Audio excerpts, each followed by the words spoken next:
আল্লাহুম্মা আমিন।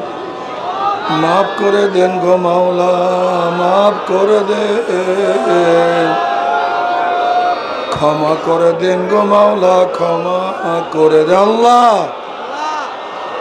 মাফ করে দেন গো মাওলা, মাফ করে দেন, ক্ষমা করে দেন গো মাওলা, ক্ষমা করে দেন। আল্লাহ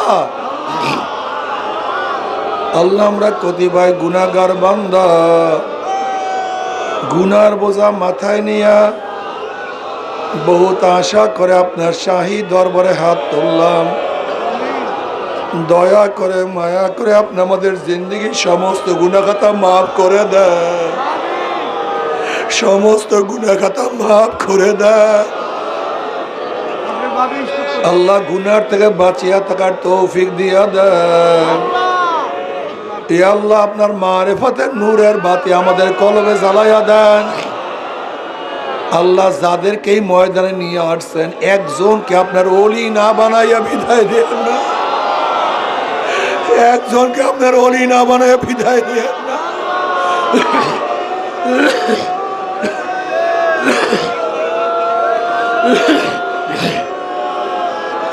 আল্লাহ সবাইকে আপনার ওলি হিসেবে কবুল করে নেন, সবাইকে আপনার বন্ধু হিসেবে কবুল করে নেন। মাওলা হে যতদিন জিন্দা রাখেন ইসলাম পে জিন্দা রাখিয়েন, যখন শেষ ডাক দেবেন ইমানের সাথে ডাক দিয়েন। মাওলা হে গোটা দুনিয়ার মানুষদেরকে হেদায়েত দিয়া দেন, যাদের কপালে হেদায়েত নেই ওদেরকে ধ্বংস করে দেন। ইসলাম মুসলমানদেরকে হেফাজত করেন। আমাদের আহলে আওলাদকে আমরা খাস গোলাম বানিয়ে কবুল করে নেন। আল্লাহ যারা অসুস্থ আছে পরিপূর্ণ শেফায়ে কামেল হাজেরা নসিব করেন। আল্লাহ আমাদের আবু সাইদ ভাইয়ের স্ত্রী অসুস্থ, স্ট্রোক করছে, পরিপূর্ণ শেফায়ে কামেল হাজেরা নসিব করেন। আল্লাহ আমাদের পরিবার পরিজনের যে অসুস্থ আছে পরিপূর্ণ শেফায়ে কামেল হাজেরা নসিব করেন। আল্লাহ আমরা যারা ঋণগ্রস্ত ঋণ থেকে হেফাজত করেন। আল্লাহ যারা ঋণ আছে ঋণ থেকে হেফাজত করেন। ইয়া আল্লাহ আমরা যারা হাত তুললাম যাই না, কার মা নাই, বাবা নাই, স্ত্রী নাই, স্বামী নাই, সন্তান নাই, দাদা নাই, দাদু নাই, নানা নাই, নানু নাই, আত্মীয় নাই, স্বজন নাই, ভাই নাই, বন্ধু নাই। আল্লাহ কত মুজাহিদরা আমাদের সাথে ছিল, এই ময়দানে কত মুজাহিদরা ছিল, কত মুজাহিদরা ছিল, আজকে না। সব মুজাহিদের কবরকে জান্নাতের বাগিচা বানায়া দিও। আমাদের শায়খ মোর্শেদের কবরকে জান্নাতের বাগিচা বানায়া দিও। দাদা জানের কবরকে জান্নাতের বাগিচা বানায়া দিও। এই নসলের এই সিলসিলার যত বুজুর্গানের দিন আছে সবার কবরকে জান্নাতের বাগিচা বানায়া দিও। মায়ের কবরকে জান্নাতের বাগিচা বানায়া দিও। চাচা, ভাইয়া, দুলাভাই সহ যারা কবরে শুয়ে রয়েছে, আমার ফুফি, আমার যত আত্মীয় স্বজন, আমাদের সবাই আত্মীয় সবাই কবর আযাবকে মাফ করে দাও। সবাইকে কবরকে জান্নাতের বাগিচা বানায়া দাও।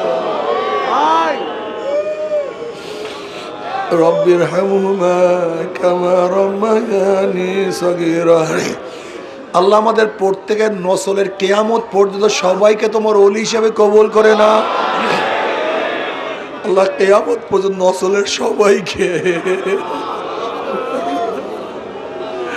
সবাইকে তোমার ওলি হিসেবে কবুল করিয়া না। রব্বির হামহুমা কামা রাব্বায়ানি সগীরা। সুবহান রাব্বিকা রাব্বিল ইজ্জাতি আম্মা ইয়াসিফুন, ওয়া সালামুন আলাল মুরসালিন, আলহামদুলিল্লাহি রাব্বিল